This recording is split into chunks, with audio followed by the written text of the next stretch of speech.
It's a little loud. Okay, that's better. Hi, everybody. Welcome. My name is Stephanie Murguia, and I'm the Director of Community Engagement, and I'm here to welcome you to the 2022 Healing and Community Needs Assessment Forum. We have about 40 people on the Zoom call as well, and then just so y'all aware, a recording of this forum and the slides will also be available on our website in the next couple of days. So thank you all for making it down here. I know that it is difficult to do this, to come to any community event, especially on a weeknight after work or after school. So first of all, I want to acknowledge that the spaces we occupy have always been Indigenous lands. I want to thank our Indigenous siblings, specifically the Eastern Shoshone and Goshu people whose land the Rape Recovery Center stands on today. We have an obligation as a community to care for the center and the space that it inhabits. As the only standalone rape recovery or crisis center in Utah, the Rape Recovery Center of Salt Lake aims to ensure that every survivor of sexual trauma has access to quality trauma-informed services and to educate and empower communities to end sexual violence. Last year alone, the Rape Recovery Center provided more than 28,000 direct services and reached over 3,000 individual survivors. With that in mind, we also recognize that resources are limited and that we have a responsibility to ensure we are addressing the very needs of the community. That is why earlier this year, our Executive Director, Sonia Martinez-Ortiz, contracted with Dr. Anna Anthony to complete a one-of-a-kind needs assessment to guide the future of the center. Today, you will hear from Dr. Antunes about the needs assessment, its findings, and her recommendations for the future of the Rape Recovery Center. Preceding her, Rape Recovery Center Executive Director Sonia Martinez-Ortiz, LCSW, will address the results and guide a dialogue and further questions with everyone here. And just to give you a brief background on Dr. Antunes, Dr. Antunes has lived in Salt Lake City since 2006. She holds a PhD in education from the Education, Culture, and Society Department at the University of Utah and is an assistant professor in the Division of Gender Studies. Dr. Antunes develops participatory projects with young people and is interested in how racialized and gender readings of bodies mediate relationships in the educational system. Please help me in welcoming Dr. Antunes.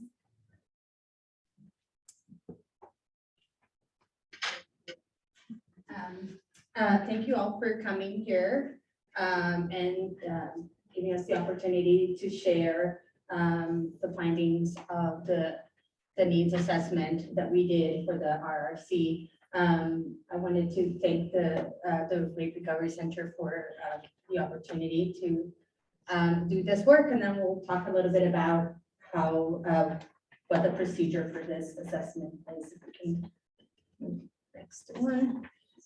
So we'll just talk a little bit about, this is our outline. We'll talk about demographic information, community perceptions, data about the services, key findings and recommendations, and questions. So that's going to be our outline for today.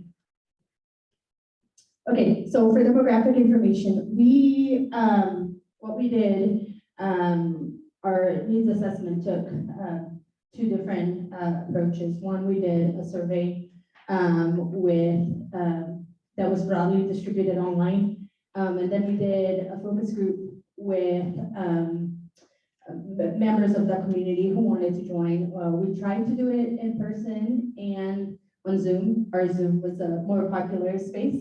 And I'll talk a little bit about that in a second. But just so we know, the Zoom, we did not collect demographic information of folks participating on the Zoom. We wanted people to have the opportunity to participate anonymously if they wanted to, and sometimes collecting demographic information from participants can erase that anonymity. So here's the survey participants. They did have an opportunity to select identity markers if they chose to do when they're doing the survey. On your left, you will see the demographics for the Rape Recovery Center, the folks that are served by the organization. And on your right, you'll see the the participants of the survey. So it was a little bit skewed on our participation. There were more white participants than participants of color in our survey, and in comparison to the general demographics of service. One important thing too is that we asked, our survey also included partners and community members in general, so that may account for some of that change as well.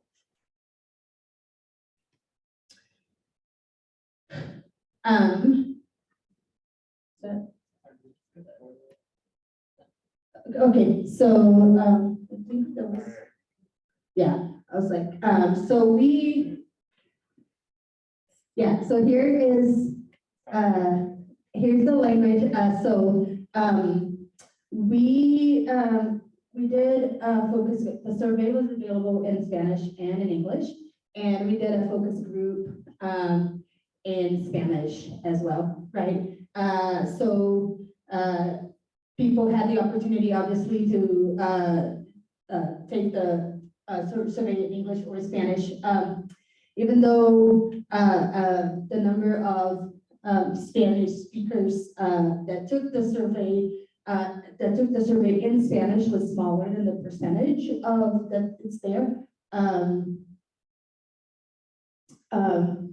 A lot of people took the survey in English. I lost my train of thought. Sorry, what I was going to say. When we come to gender and age, the age bracket that the majority of the age bracket that was surveyed also is on par with the majority of folks that are served by the Rape Recovery Center.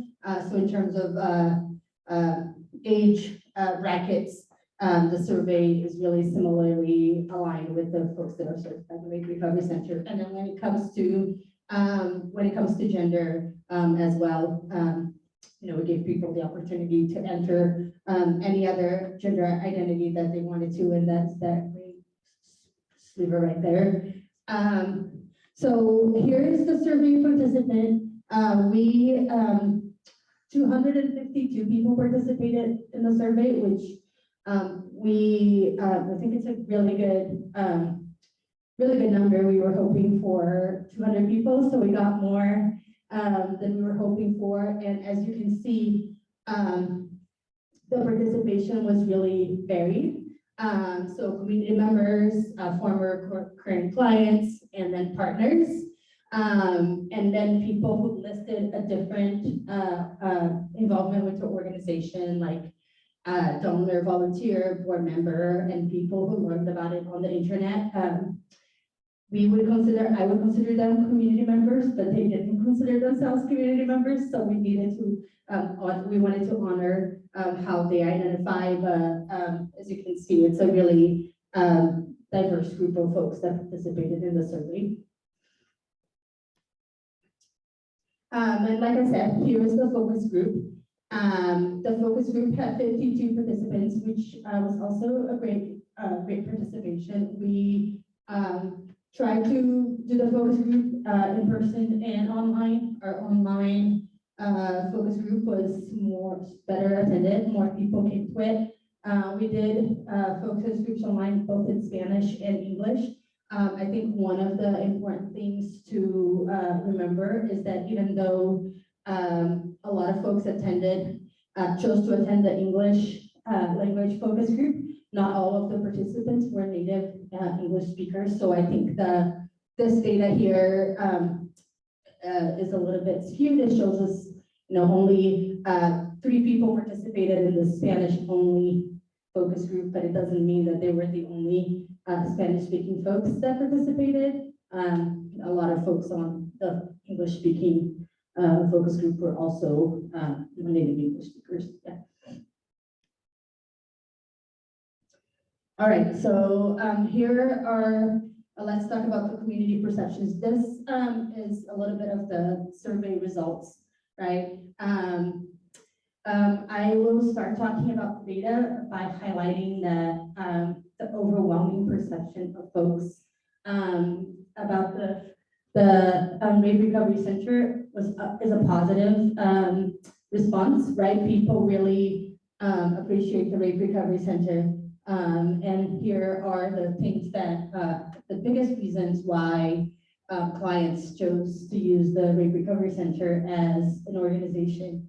Number one is the cost, right? People really appreciate having free services that they can take advantage of from the Rape Recovery Center. Staff expertise, a lot of both in the focus groups and in the survey, people really appreciative of the things that the Rape Recovery Center staff has done for them and the quality of service that they offer. And then also the quality of service, which I guess goes hand in hand with the staff expertise, right? If people you're working with aren't great, you're probably not getting great service, but people appreciate both those things. Here are a couple quotes. I have a couple quotes throughout the presentation, so you can hear from the voices of folks who have received services from the RRC. Here, this one says, I'm very grateful for the center. It has provided me with a safe space to heal. And that was the experience of a lot of folks answering the survey. Another thing that we were interested in learning, as Salt Lake County and Salt Lake City grows and changes, we were concerned of finding out what were people's thoughts about the RRC location. A lot of the people, because we started to do the survey, last fall, while a lot of services were still mostly online. A lot of newer clients had never had the need to go to the Rape Recovery Center space, so that is one important thing to remember. But of the people who have been to the Rape Recovery Center physical space and had used it for either meet with folks or to look for services or to seek help, 72% of them think the space is safe, 32% of them think it's an easy to find space, and 73% find it welcoming. People didn't think that the location of the center was hard or difficult to get access to, especially with the variety of services that are offered online now. People feel like when they want to go to the center, they know where it is, they know where to find it, and they feel welcome there. Here's another quote from somebody who is a community partner, said that the Rape Recovery Center is an amazing resource for our shared clients. And then we also, because like I said, a lot of services were being offered online and in person, we wanted to make sure we were measuring people's feelings about online and in-person services.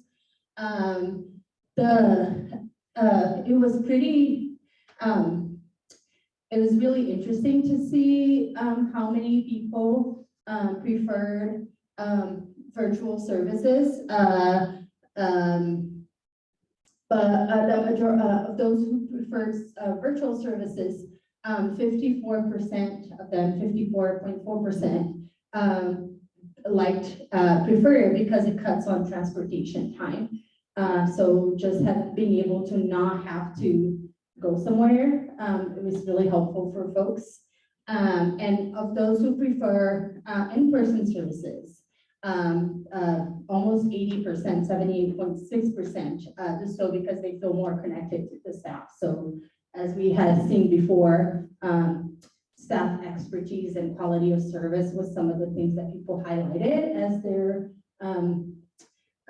the reasons why they look for services in the at the Rape Recovery Center. And this again highlights, I think, that connectedness with the staff. So here we'll talk about individual services, one interesting thing about virtual services is that even though a large number of people, and we'll talk a little bit about that in a minute, but a lot of people like virtual services, they still would like the physical presence of the Rape Recovery Center to be wider in our community, which is interesting, but we'll talk about it in a minute. So one of the things that we talked about, so we asked people to in a survey to tell us what services they had received from the Rape Recovery Center, and based on those services, they had some statements to agree about with each individual service they received. You can see here, there were quite a few statements that people were asked to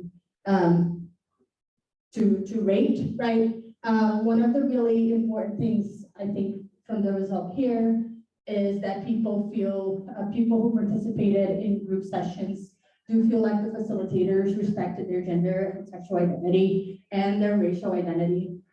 That's something really important. And that was something that we were looking to measure and understand. People also felt like the tools that they were learning in group sessions were useful for them.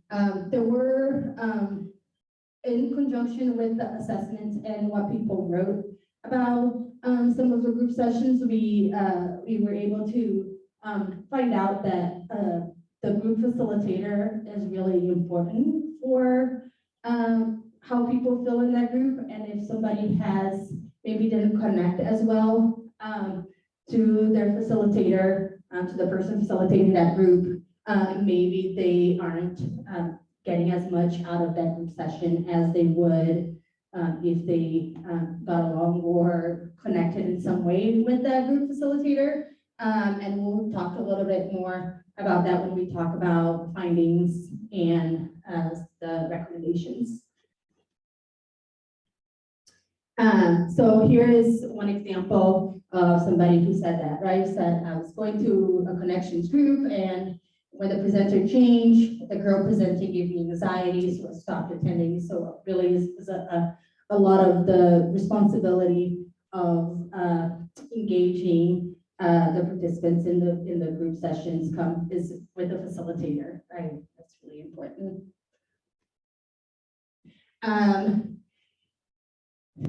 Here is the response for the mobile team. The mobile team is a team that helps folks who call just directly from the hospital, right? They're both the Rape Recovery Center employees and volunteers, right? But they meet with clients at the hospital. The response, as you can see, in regards to the mobile response team was excellent. Most everything is on the strong agree category. One of the things that I found interesting is that people felt like they were receiving enough information while they were being cared for or in contact with their advocate from the mobile team, but at the same way, they felt like they got all the, here you can see they say, they provided me with the information and resources that I needed. But then when we come here to the bottom, we read, I was clear about my rights, or I understood my legal options. Those were not as, they're not as much like of the dark green there, so people didn't agree as much with that statement. And there are a lot of reasons for that, but mostly I think because people are just receiving a lot of information at a time of high stress, right? And just thinking about how people can return that information after that moment of contact with the advocate passed. So here's another quote from a participant saying that my RRC advocate was a great resource of comfort for me, great source of comfort for me. When I went to the hospital, I was all alone and scared, and they never left my side. So really important quote there. Here is support and referral. Again, we were really concerned about understanding how people felt about their gender identity, sexuality, and racial and ethnic identity. As you can see there, people strongly agreed that those are well respected within the Rape Recovery Center. One of the things that this part of the survey showed us is that sometimes people are unclear about expectations for their advocates and how communications work. Here are the ones that in the bottom there, and you talk about like availability, that was the one that there was the most disagreement with, and really understanding that and getting it's easy to contact or to get in touch with my advocate. Those were two of the least agreed upon statements there, and they really highlight both issues of communication, but also expectations of between the advocate and the client, right? So here's an example. I only spoke with an advocate virtually once, and then I had a hard time contacting them, just really highlighting that that sometimes people aren't aware of how they're supposed to contact an advocate or what the expectations of communication are. Here are the statements about therapy. People really love, you'll see at the top of the statements there, people feel like their therapists, services that they provide, and the therapists themselves at the Rape Recovery Center are great, and people feel like they are cared for and that the therapists care about them. You will see that the agreements, the statements fall into a little bit more of disagreement towards the bottom when we're talking about, again, communications and scheduling appointments with the therapists. And so that's where things get a little bit more complicated. Also, we were interested in knowing if people, if the Rape Recovery Center moved to a fee or a co-pay scale, if people would stop receiving services, if that was something that would discourage people from coming to the organization. And you can see that in the bottom that it is for some, but not for most folks, right? Yeah. And here is one of the quotes that explains some of the issues that people had with like scheduling appointments and understanding how the therapy system works. At the Rape Recovery Center, they said, I just wish I had somebody to help me figure out the system. I've been trying to get therapy for months, and I just keep getting lost. So again, that issue of maybe communicating or understanding how the organization works in terms of setting appointments, talking to people, things like that.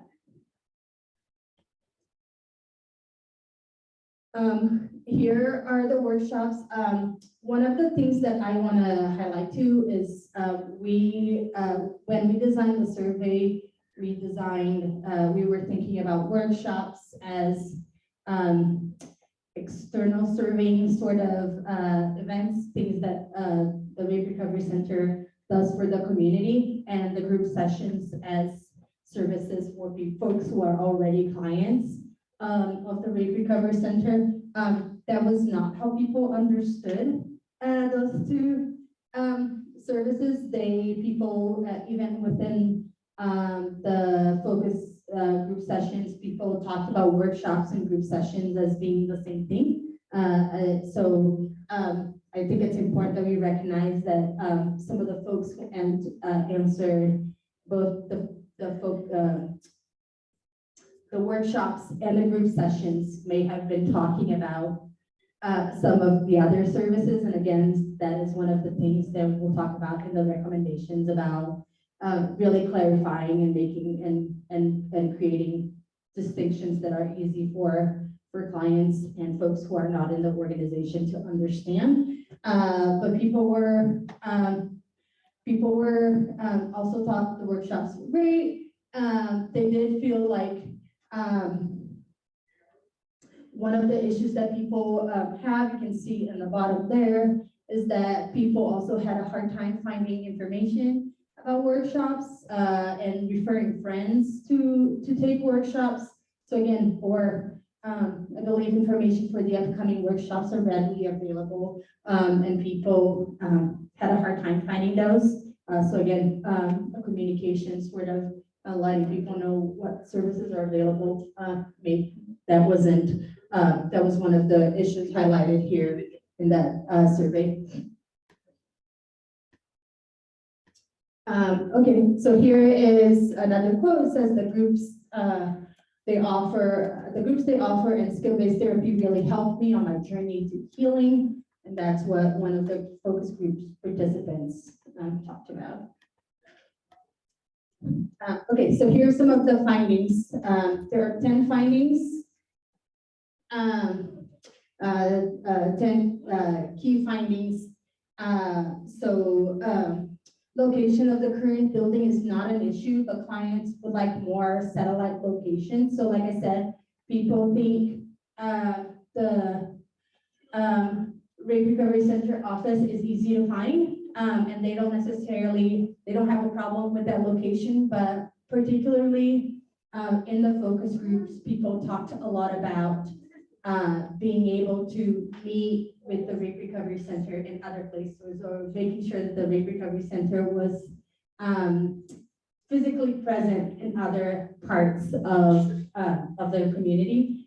So that was an interesting thing.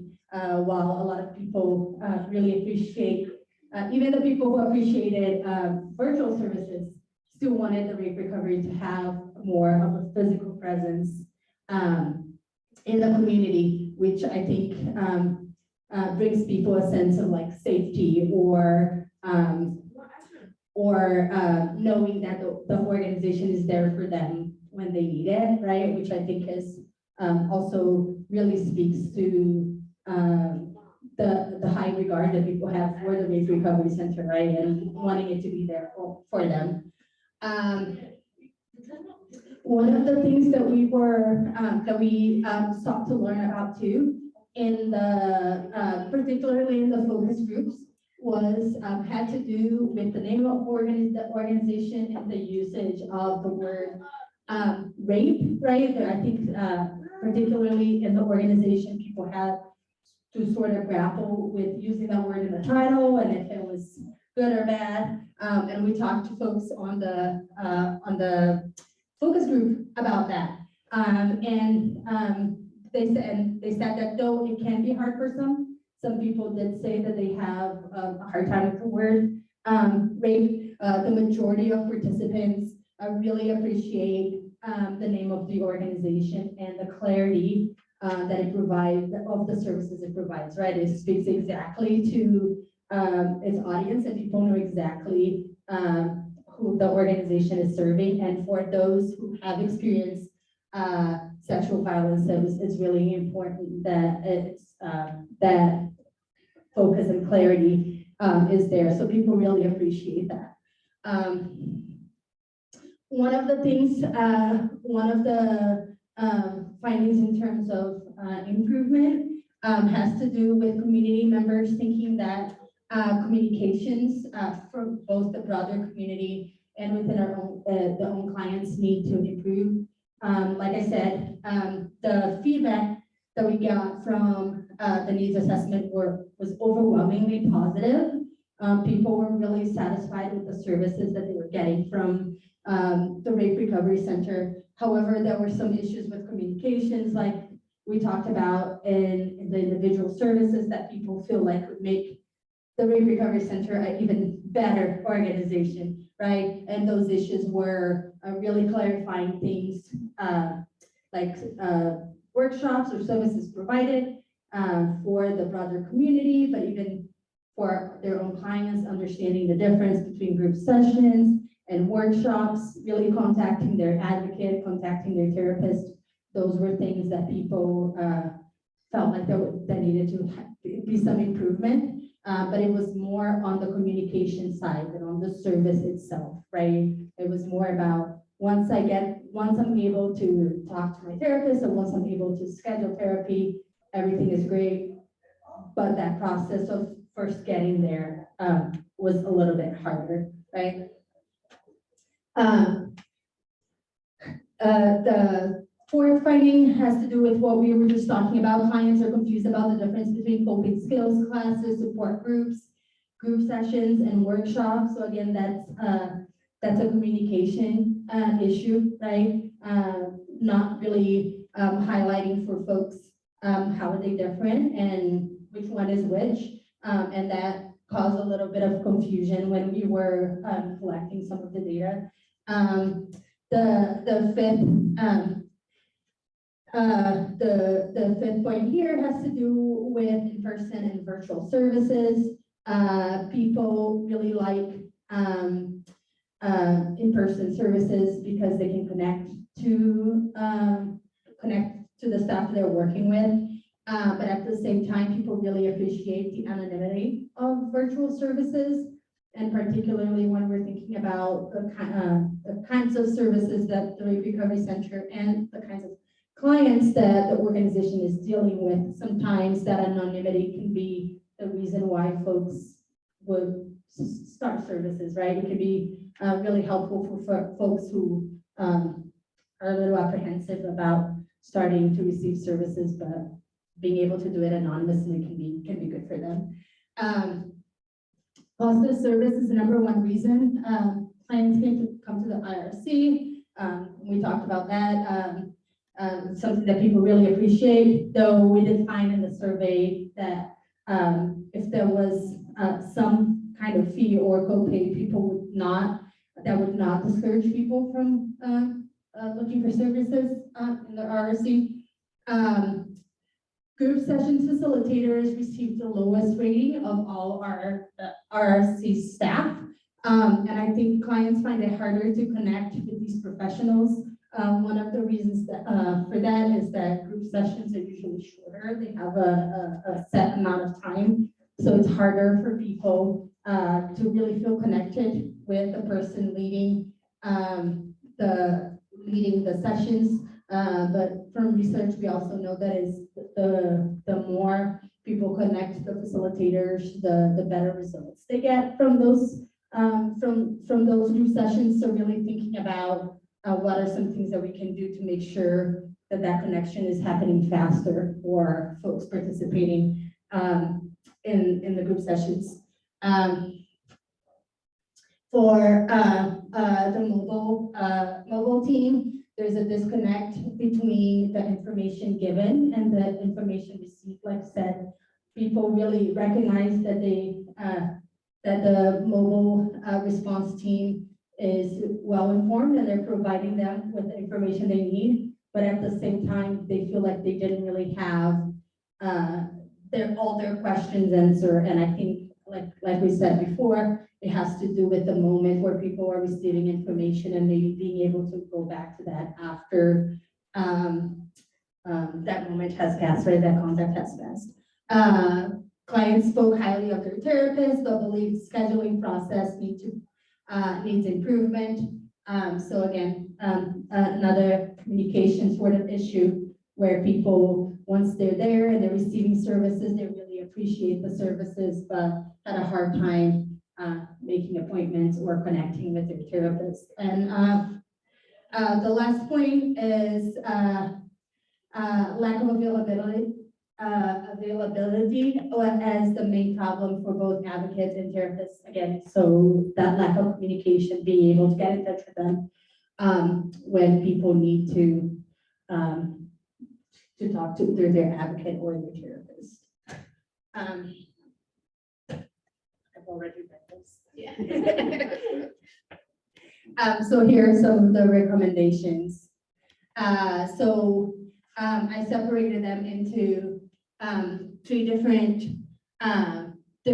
steps, right? Like one in terms of like technology that can be used to improve services, support that can be provided for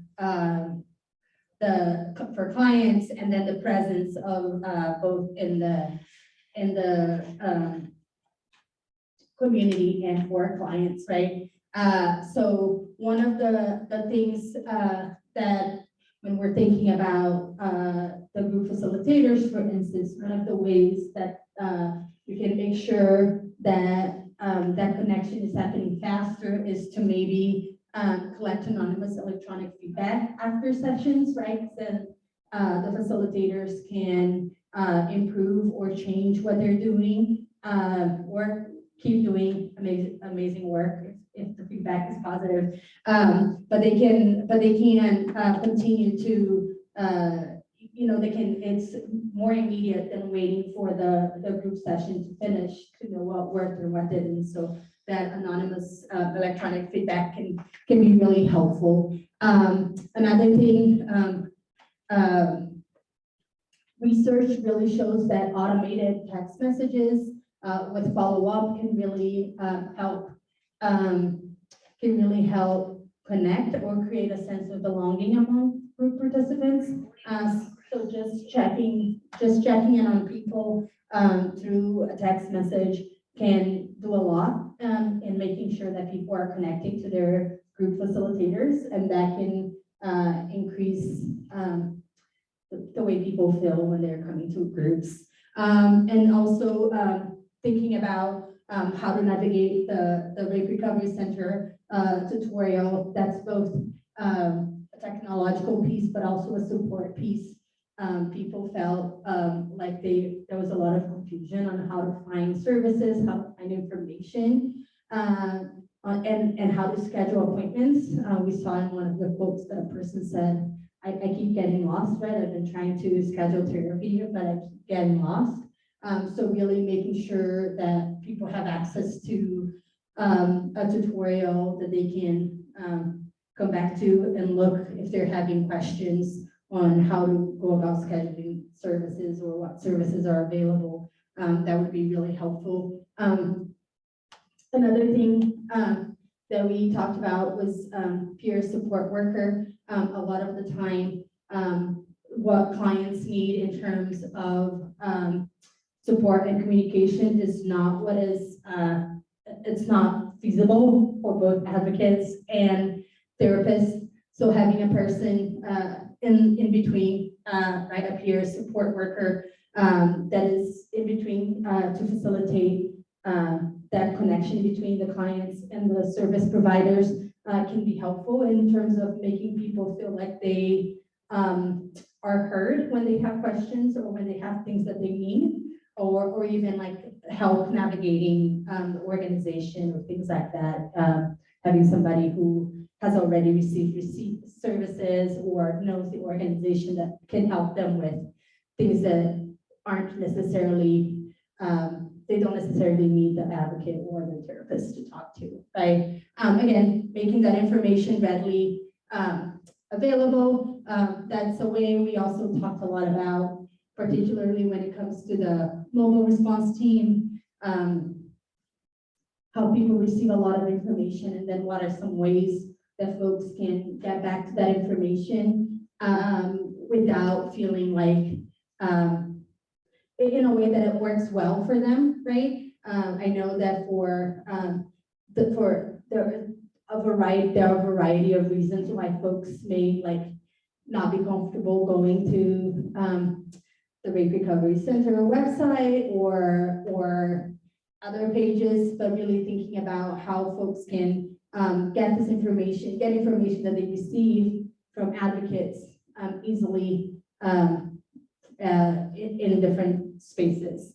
And again, presence, thinking about making that information readily available, but also that continued engagement, particularly with minoritized communities. Like I said, even the people who preferred virtual services really wanted the Rape Recovery Center to be present in their community. And I think, you know, because of the nature of the service that the Rape Recovery Center offers, people may feel uncomfortable with first approaching the organization, but having points of access that aren't necessarily at the Rape Recovery Center physical location. If people are in community events or present in schools, then that may make it a little bit easier for folks to get in contact with advocates or staff, right, and learn more about services. So really just being in the community, which I thought was a really interesting finding, especially for folks who really preferred virtual services, which tells us a lot about people's maybe uncomfortableness of approaching the organization in the first moment, right? It's for some people can be really hard to ask for help if they have been victims of sexual violence, and giving people different opportunities to do that is really helpful, and then it allows them to get the service they need without feeling intimidated by having to go somewhere. So here's how these recommendations work, right? Like the technology will improve connections with the staff and the distribution of information and address issues with scheduling. The support would also address issues with scheduling, but also help with issues of anonymity and stigma that mental health has in some communities. Like I said, for some folks, that first contact can be really hard, right? First reaching out to the Rape Recovery Center can be really hard, but even having like a peer support worker can help with that. Somebody who's received services, who knows the organization, who's been in a similar situation can be helpful for folks. And then the presence also addresses that stigma, allowing people different points of contact with the Rape Recovery Center that wouldn't necessarily expose them. One of the people in the focus group talked about this Latina woman talked about not wanting to tell people she was going to the Rape Recovery Center because she felt that she was telling too much of her business to folks. When she said where she was going, people would already be making a lot of assumptions about her and her life, right? So she also talked a lot about opportunities that people like her and in her community could have to make contact with staff folks in situations where they didn't have to say, I'm going to this place, right? You can say, I'm going to the Glendale Library, or I'm going to the school, and then you're meeting with folks there without having to like let everybody know your business, which point that she was making there. Yeah.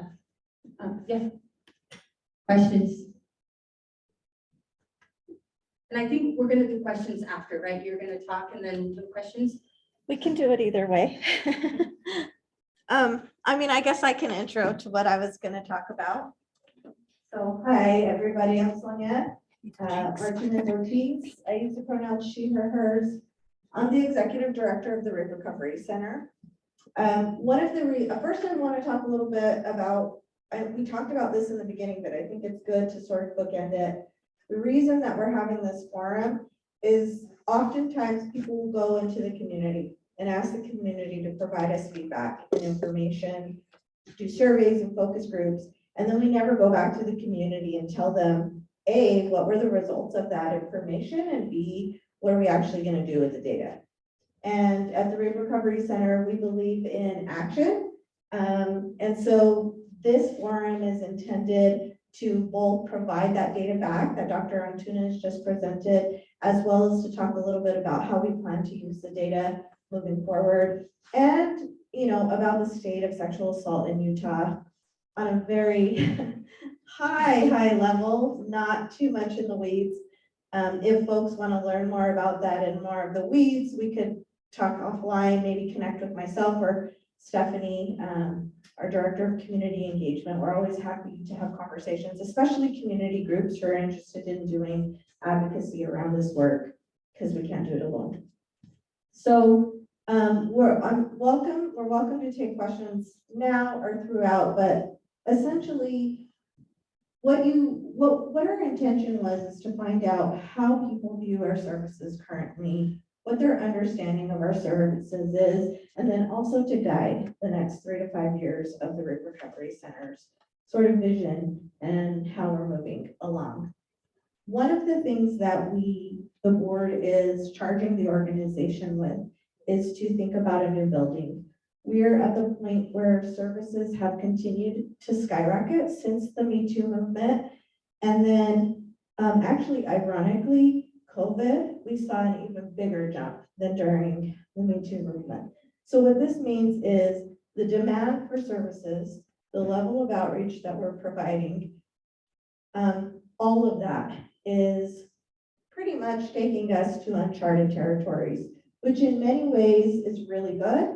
And in many ways, it is very challenging because more and more survivors are coming forward and less resources are being dedicated to this work. So we have a really difficult task at the RRC is to try to meet the community where they're at, given the resources that we have, and then also demand the community, our policymakers and our funders to really step up and fund this work. One of the things that the board has asked us to do is to collect data so that we can inform our strategic planning, like I said, over the next 3 to 5 years, but then also to consider what it would look like to have a new home for the Rape Recovery Center. We're currently in Sugar House, and we've outgrown that building for the reasons that I've just talked about. The number of services we're providing, the number of staff that we currently have cannot be housed in this building that we've had since the 80s. It's also, as you've heard from Dr. Antunes, like even though people are saying that the center's location is okay, they're still telling us that transportation is an issue via wanting virtual services. They're still telling us anonymity could potentially be an issue. And on the flip side, they're telling us they want us to be more present in community. So we're trying to find a way to think about what does it look like to be a beacon in the community and also provide a space that feels safe and confidential for people. The other thing is COVID forced us to provide virtual services. That happened to a lot of folks, and what we're learning is it's actually an issue of accessibility. So we are continuing to provide, even without the needs assessment, we sort of knew anecdotally that this was a really important need and planning to continue to provide that.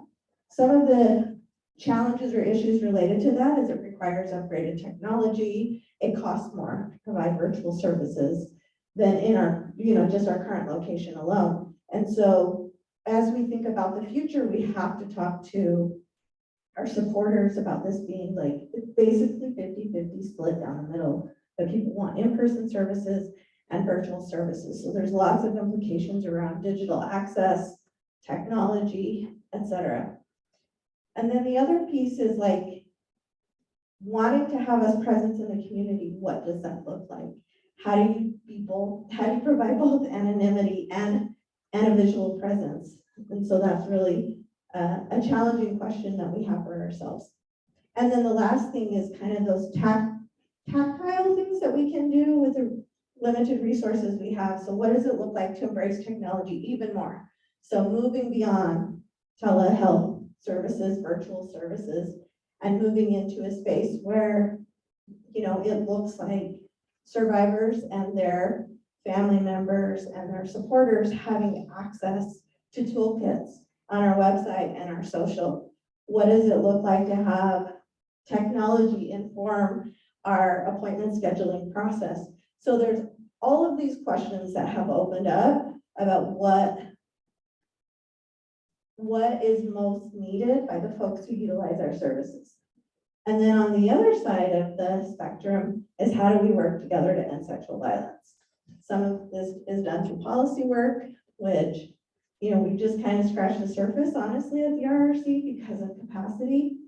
The other issue is just continuing to be in the media, to promote through our outreach services. And we're at a critical moment in the RRC's phase of its lifespan about what directions will go next. And so that's kind of the, sort of balcony level perspective about what we're going to do or how we're using this data and what we're thinking about. So we have made some decisions already. So we're entering into what's called a feasibility study. So we'll be doing a study on actually what it looks like, what it means to get a new building, and if people will support us financially in doing so. We are doing a full assessment of our technology, starting with our website and what does it look like to streamline our website, audit our website in a way that provides services that are accessible to people. And then the third piece is that delivering of information to clients. So when we are called out, we're dispatched out to a hospital and an advocate is there when someone is going through the forensic exam process. We do a couple of things. We provide them with a kit that has a clean set of clothing. So folks' clothing is generally kept for evidence. And so instead of going home in scrubs or an off hospital ground, we're able to give them comfortable clothes to leave in. We also provide them a packet of information. Now imagine being in the hospital, going through the most difficult experience of your life, and then being expected to retain all this information. Well, what might it be like to be able to go back and access those resources confidentially? And so we're exploring other options than just like hard copy physical paperwork and expecting people to remember like what we said auditory wise. And then what does it look like to continue to increase accessibility for our services?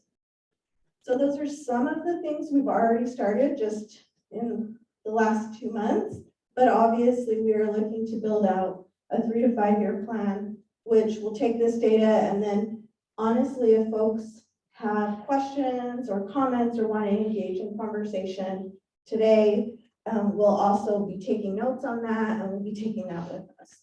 So anything you want to add, Stephanie? No, there's no questions so far. There's no questions online? If the people online also have questions or comments, please feel free to do so. Anybody in the room have questions or comments? We can also, it's obviously much more like, it's not that formal. We're just recording it so that people can access it later too. So that's why I'm like standing up here with my phone, but it's really about access again, so that people who weren't able to be here or log in tonight can have access to this information. Yes. Yeah, I just wanted to say, well, thank you for everything that you guys are doing. I know it's a hard work. It's really difficult to go through those experiences and be able to have these resources and you guys growing so much. I think that's really awesome. And I'm coming from Latino behavioral and we know so how hard it is for people to retain so much information and there's so much resources. So I really hope that we can keep on getting help to keep helping people because there's so much to do. Yeah, and I know lots of different folks on your team and our team have connections and relationships in different ways. And so the goal is hopefully to continue to build that out. One of the findings was around peer support, and that's something we've been talking about in-house. And I know that you all are starting to do that work. And so I think that will also be a next step, is doing some fact finding around what could it look like to implement a peer support model. Right now, our wait list is about 7 months long. And so, all the other behavioral health clinics and in the community, in particular, those who are free or low cost, are facing some of the same challenges. And so thinking about other types of support we can give people while they're waiting to access therapy is really important. So I'm sure we'll be reaching out about that. Thank you. Any other comments or questions? There's a comment online. I'll just read it. Thank you for sharing this feedback and for the work you do. Looking forward to getting involved. Great. And actually, that's probably a good segue to either one of y'all in the room want to talk about how people can get involved with the center? Natalie. Natalie's Thank you, our Natalie. outreach coordinator. Yeah, just use a mic so that we can make sure we pick it up.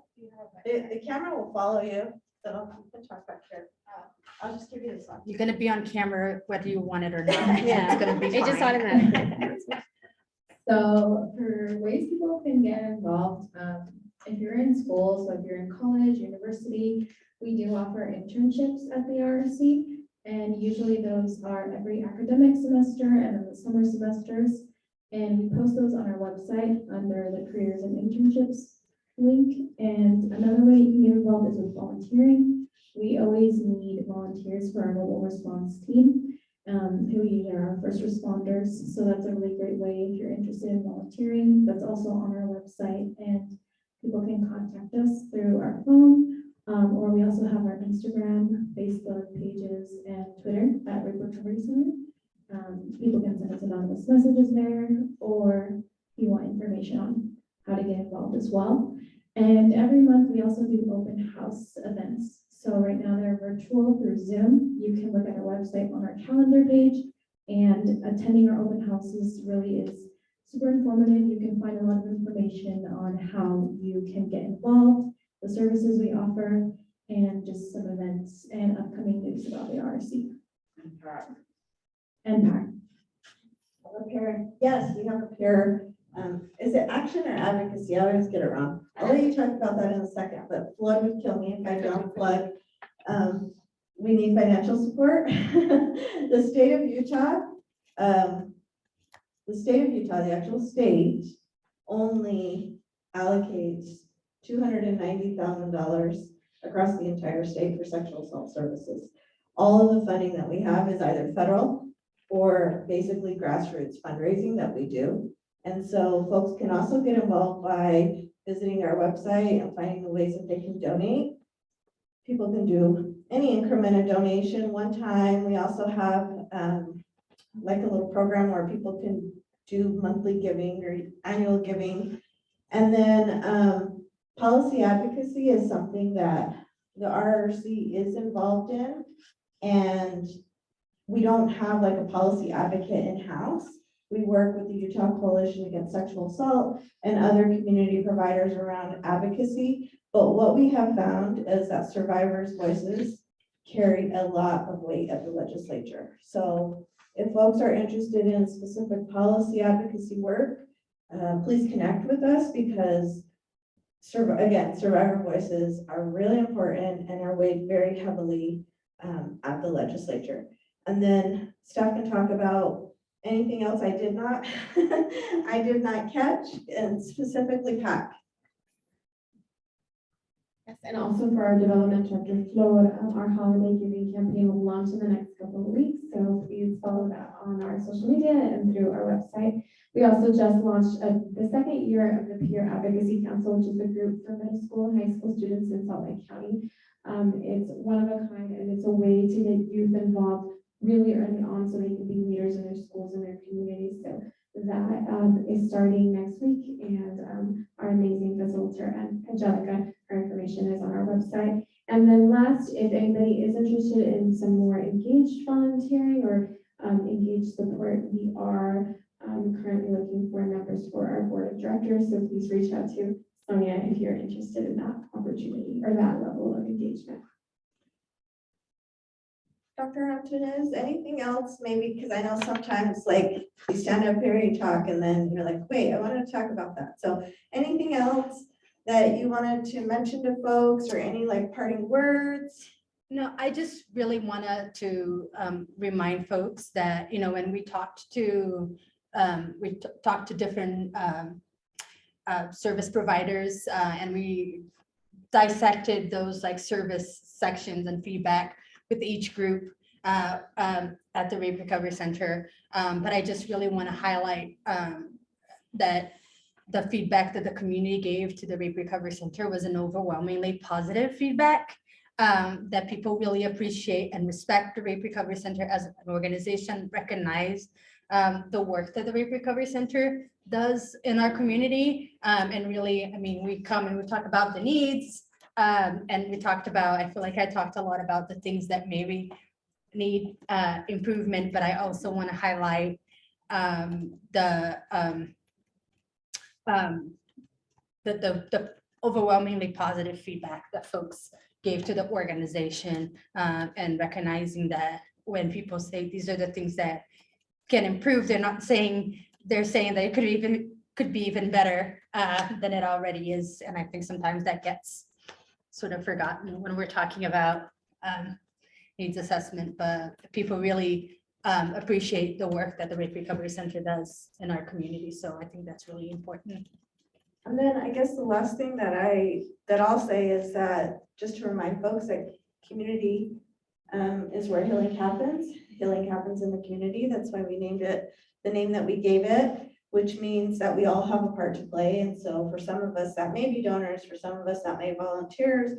For some of us, that may even just be going back to other organizations and holding them accountable to do work similar to this, find out from their constituencies what the needs are, where they're, again, Floyd, she's not here, development director, but she calls them gap opportunities.